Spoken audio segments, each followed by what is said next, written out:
എന്റെ സാറേ, ഓള് തട്ടമിട്ട് കഴിഞ്ഞാൽ പിന്നെ ചുറ്റുമുള്ളതൊന്നും കാണാൻ പറ്റൂല. ഈ ഡയലോഗും കേരളത്തിൽ തരംഗം സൃഷ്ടിച്ച് മുന്നേറിയ കാലഘട്ടമുണ്ടായിരുന്നു.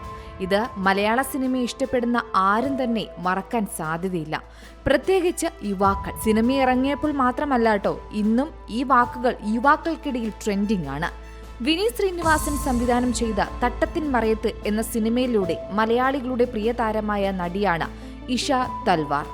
നിവിൻ പോളി നായകനായ ചിത്രത്തിൽ ആയിഷ എന്ന കഥാപാത്രത്തെയാണ് ഇഷ അവതരിപ്പിച്ചത്. താരത്തിന്റെ തട്ടമിട്ട് അതിസുന്ദരിയായി വന്ന നിമിഷങ്ങളെല്ലാം മൊഞ്ചന്മാരുടെ മനസ്സിൽ ഈ മൊഞ്ചത്തിയുടെ പേരും ചിത്രവുമെല്ലാം അങ്ങ് പതിപ്പിച്ചിരുന്നു. അതൊരു കാലമായിരുന്നു. മുംബൈയിൽ അറിയപ്പെടുന്ന മോഡലായിരിക്കെയാണ് ഇഷ തൽവാർ തട്ടത്തിൻ മറയത്തിൽ അഭിനയിക്കാൻ കേരളത്തിൽ എത്തുന്നത്. തുടർന്ന് നിരവധി ഹിന്ദി, തമിഴ്, മലയാള സിനിമകളിൽ ഇഷ അഭിനയിച്ചിട്ടുണ്ട്. ഇപ്പോൾ മോഡലിംഗിലും പരസ്യചിത്രങ്ങളിലും സജീവമാണ് താരം. പക്ഷേ സിനിമകളിൽ താരത്തെ കാണാത്തത് ആരാധകർക്ക് വലിയ നിരാശ തന്നെയാണ്.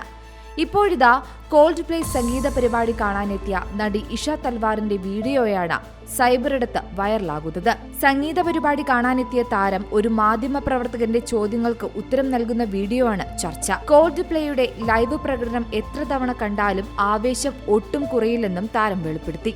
ഞാൻ വളരെയധികം ആവേശഭരിതയാണ്. ഞാൻ ബോംബെയിൽ നിന്ന് പരിപാടി കാണാനായി എത്തിയതാണ്. ഇത് 2ാം തവണയാണ് കൺസേർട്ട് കാണാൻ എത്തുന്നത്. മുംബൈയിലും ഞാൻ കോൾഡ് പ്ലേയുടെ ഷോ കണ്ടിരുന്നു.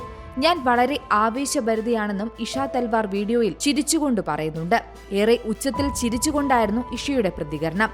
എന്നാൽ താരത്തിന്റെ ലുക്കിലാണ് മലയാളികളുടെ വിമർശനം. ഇഷ മരുന്നടിച്ചിട്ടുണ്ടോ? ഞങ്ങളുടെ ആയിഷയ്ക്ക് എന്താണ് പറ്റിയത്? ആയിഷയ്ക്ക് ചുറ്റുമുള്ളതൊന്നും കാണാൻ കഴിയുന്നില്ലേ എന്ന തരത്തിലാണ് കമന്റുകൾ നിറയുന്നത്. താരത്തിന്റെ ഈ ആവേശകരമായ സംസാരവും ശരീരത്തിൽ നിറഞ്ഞ ടാറ്റുവുമൊന്നും ആരാധകർക്ക് അത്ര ബോധിക്കാത്ത മട്ടാണ്. മാത്രമല്ല, വീഡിയോയുടെ കമന്റ് ബോക്സിൽ ചിലർ നിവിൻ പോളിയെയും വിനീത് ശ്രീനിവാസനെയുമെല്ലാം ടാഗ് ചെയ്യുന്നുണ്ട്. എന്തായാലും കോൾഡ് പ്ലേ സംഗീത പരിപാടി കാണാനെത്തിയപ്പോൾ പകർത്തിയ വീഡിയോയാണ് ഇപ്പോൾ ചർച്ചയായിരിക്കുന്നത്. ഒരേ സമയം ട്രോളും വിമർശനങ്ങളുമാണ് താരത്തിന് നേരെ എത്തുന്നത്.